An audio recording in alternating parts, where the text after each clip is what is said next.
వరకు ప్రతిరోజు కొంత సమయం కేటాయిస్తానని నా వంతు కృషిగా స్వచ్ఛత కార్యక్రమాల కొరకు శ్రమదానం చేసి పరిశుభ్ర ఆంధ్రప్రదేశ్ సాధించే సంకల్పానికి కట్టుబడి ఉంటానని ఈ రోజు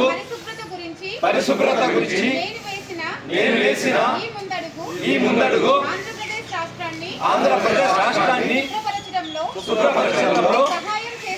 సహాయం చేస్తుందని నమ్ముతూ ఈ రోజు నుండి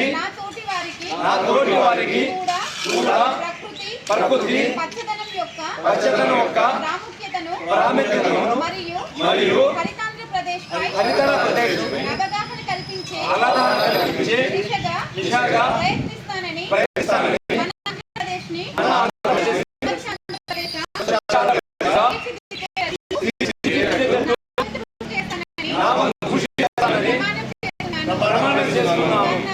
స్వర్ణాంధ్ర